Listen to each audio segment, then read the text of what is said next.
Do you have an extra 10 to 15 pounds hanging around your midsection, and no matter what you do, they just don't want to come off? Are you looking for simple ways to lose weight and trim belly fat? Well, look no longer. We're talking about that on Naturally Savvy TV today.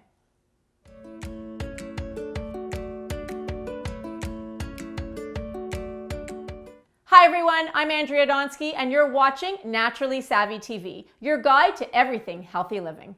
Lisa Tsakos is a registered holistic nutritionist, speaker, and my co-author on Unjunk Your Junk Food. She's a huge resource for everything on weight loss and, as a mom to 2 young kids, an expert on building strong immune systems.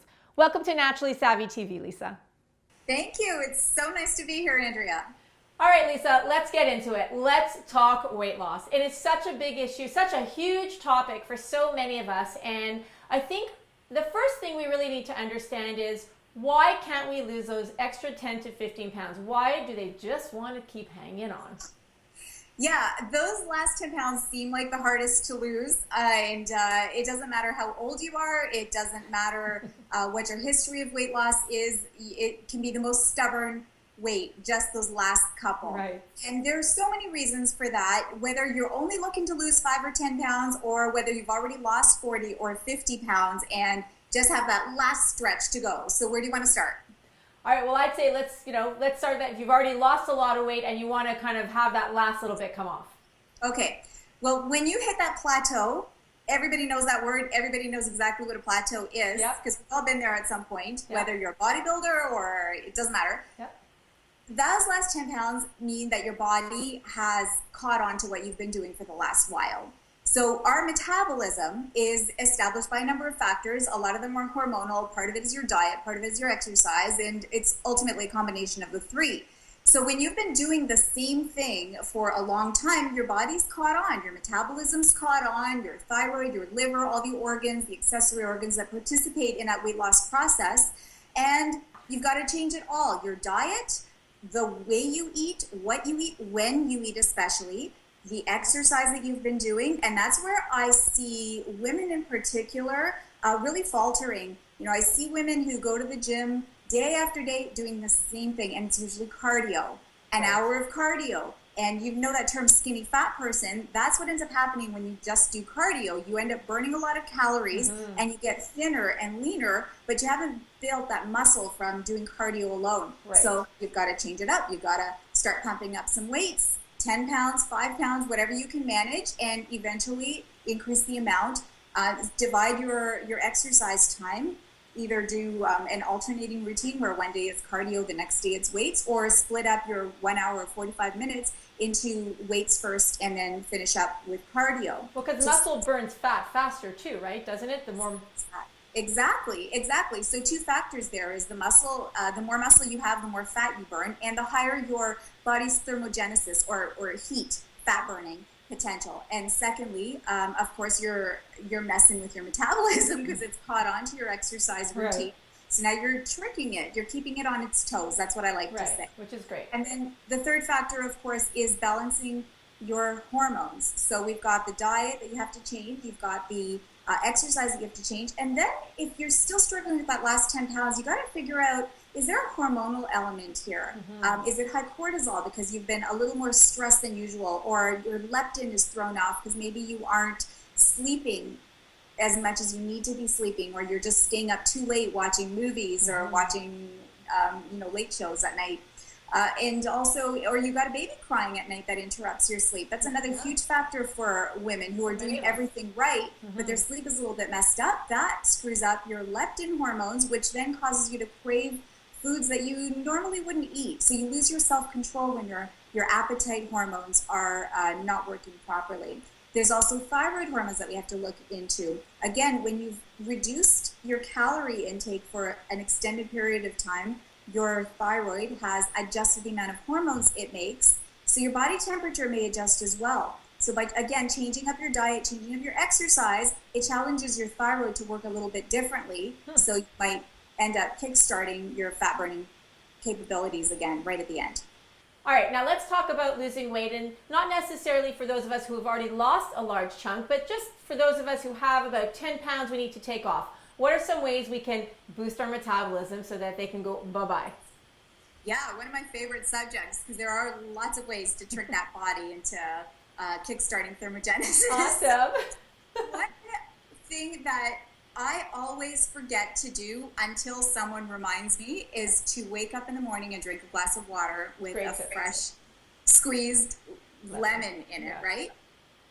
Now, I do this for a while. I feel fantastic when I do it. I do it for 2 or 3 weeks, and then I get busy doing other things. I forget. Yeah. And eventually I'll run into somebody who says, I've been drinking water with lemon in the morning, and I've lost 5 pounds, and I have so much more energy, and my cellulite's gone, and it reminds me to do it all over again. Now explain why it's so important. So, a nice warm glass of water with this, half a lemon. Explain what happens and why it's important to do that. Okay, a lot of things. First of all, it stimulates your liver to make more bile. And this is so important because, bile is an antioxidant, but it's also responsible for melting away fat from your fat cells. Mm-hmm. It also lubricates your colon a little bit. So for those who are constipated, it helps get rid of some of that extra bulk that you're carrying around in your midsection. Mm-hmm. And you may not realize you're constipated because you're having a bowel movement every day, but that bowel movement could be from a couple of days ago, which means that what you're carrying in there is causing you to look a little bit more bloated and perhaps feel a little more gassy and have that bit of what looks like abdominal fat when it may not be fat at all. So that's fantastic. So we get that out of there, and you slim down in the belly area almost immediately as a result. But also, just having that extra fat burning mechanism of getting that bile stimulation is fantastic. So we've got cellulite removal too. Now, I don't really know how that works, to tell you the truth, but this is feedback that I hear from people, and I noticed it the first time I did it, and every single time I've done it since. So awesome. And if you combine that with some daily skin brushing, you'll really see a difference. Oh, I love dry skin brushing. That is one of my favorite things to do. And just quickly tell people how to skin brush properly from the bottom up. You can get a skin brush at most pharmacies or the Body Shop or health food stores. And the technique that I use, that I've always used, is I start with my right arm, and you just gently brush your skin up towards the lymph nodes in your armpits. You brush all the way around your right arm, and then you go to your left arm, brush all the way up to your armpits, and then you do your right leg, brushing up towards your groin area, and then make sure you focus on the back where the cellulite tends to be, and brush a little bit harder in a circular motion if you need to, in the legs or the butt area or wherever you feel like you've got some cellulite, and then move that towards the lymph nodes, and then continue with your left leg, and that's all you have to do. And you do that every morning before you have a shower, and if you can combine that with the water and lemon, you should see some results. That's amazing. So let's talk about another couple of amazing tips for weight loss. Okay, another one that I love is to eat spicy foods. That's a great one. Speed up the metabolism. Well, clinical studies have been shown that when you eat something spicy, it raises your own body temperature, so it kickstarts thermogenesis, and you could even burn up to 40% more calories. Wow. Will be burning for up to 3 hours. I would put on that Tabasco. Tabasco. I mean, I call this cardio in a chair because you're not doing anything, you're not going anywhere. That's you're not moving a muscle. It's just all happening internally. So put some Dijon mustard on your sandwiches or into your salad, right? That's great. If you can add some hot peppers. Hot peppers have an ingredient in them that has been shown to burn up to 50 extra calories a day. 50. 50. Oh my gosh! Just by having some hot peppers in your food. Wow.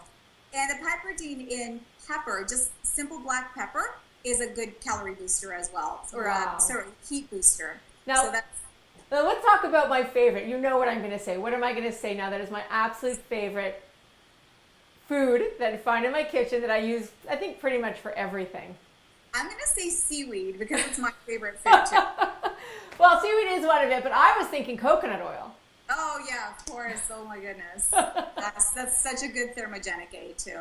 So coconut oil, just adding it, putting it on your, whatever it is, cooking with it, baking with it, and that helps to speed up our metabolism, which is great. I know I used it after I gave birth to my kids, and it helped me. Again, this is my own anecdotal evidence, but it helped me lose weight that I had on, so I know coconut oil works for me. But all right, let's talk seaweed. Oh, well, hold on. Going back to the coconut oil, I remember that when you had your kids and you told me that you were having something like 3 tablespoons of coconut oil a day, I thought, oh my gosh, like all that fat. But you didn't gain weight as a result. You lost I lost 10 pounds. You did. It was incredible. And so I saw it myself with you, and I've seen it with many other clients that I've worked with. Yeah. It does. It balances your thyroid, Yeah. and your thyroid is the organ that determines what your metabolism is going to be. So it does make sense. And the MCTs, the medium chain triglycerides in coconut oil, have been clinically shown to burn fat. So it is a thermogenic aid and a very powerful one. So all right, let's talk about one more tip. What's one more tip that people should do in order to get rid of that weight that just doesn't want to go away? One more tip is seaweed. Seaweed. All right. Well, it's like you walk around it with your purse, you know? With me everywhere. I know you carry your own salt and other ingredients when you go to restaurants. I do. This is my seasoning. I put it on everything, and it helped me lose 50 pounds many years ago, and I use it to this day. All right, so let's talk about why. What is so great about seaweed, and why does it help to take off weight? Well, mainly it's the trace minerals, and specifically iodine. And iodine is the #1 ingredient that your thyroid needs in order to function properly. So many of us don't get enough iodine in our diet. We don't eat seafoods or even use iodized salt, so we're just completely deficient. And even pregnant women need more iodine than the average person. So that could be a contributor to why some pregnant women end up gaining extra weight, is because they aren't getting enough iodine. Which is a really good tip. And before we go, I do want to talk about the thyroid, which you mentioned. And, you know, if you're having trouble losing weight, tell people just a little bit in terms of our viewers, just a little bit in terms of if they are having, you know, stubborn weight and it won't come off, what should they do about their thyroid? Okay. Well, there are a couple things to do. The first thing you can do is go to your doctor and have a TSH test, thyroid stimulating hormone test, to determine just how your thyroid is operating. So your doctor may do a TSH, T3, T4, iodine uptake. There's a slew of tests that they can do if they suspect that thyroid might be an issue here. Now, if you don't want to go that far, you can also take your own temperature at home. Keep a thermometer next to your bed, a pad and paper, and every morning when you wake up, write down what your temperature is. And do this for about 10 consecutive days, just to make sure that you've covered a lot of ground. And it should be pretty close to 37 degrees. If it's too far below or too far above, that's the time you want to go to your doctor and get a blood test done. And I do want, for those of you who are watching, to know that if you do get your blood tested, you really want your TSH or your thyroid stimulating hormone to be below 2, because that's really the optimal place for it to be. So Lisa, great advice today. Thank you so much, and we really appreciate you being on our show. And is there anything that you'd like to leave our viewers with before we end today? Well, I just want to remind everybody that hormones are, we're starting to see that they're playing a very important role. Like, I always saw weight loss as a puzzle, and it's unique for every person. Everyone has their own puzzle, and the pieces have to come together in order to get that weight off and keep it off permanently, which is really the goal, right? And hormones like insulin, key problematic hormone here. If your blood sugar is all over the place, you are going to have a lot of struggles getting that extra 10 pounds or more off. So balancing your blood sugar with more protein at every meal and snack, fiber, lots and lots of fiber, especially soluble fiber like ground flax seeds or chia, and eat constantly. Eat every 2 or 3 hours. Be a grazer. Not the 3 square meals a day. That's really important. Cortisol is another one. It's a stress hormone. If your cortisol levels are high, it doesn't matter how much you exercise, how little or how much you eat. You got to get control of that stress, because it's going to cause belly fat. That fat is inflammatory and it's self-perpetuating. So it's just going to continue to be problematic, and you're going to continue to gain weight. So it's not just about diet and exercise. Take a look at what your hormones are doing. And remember, the bottom line for diet is whole foods. So no processed foods, junk foods out, and also eating organic out. You know, what fast food restaurants can you go to when you're trying to lose weight successfully, right? Yeah, and cut out the chemicals. Stay away from the Scary 7, which we know. We wrote the book. We came up with the Scary 7. So stay away from the Scary 7 chemicals, and just eat, just eat real food.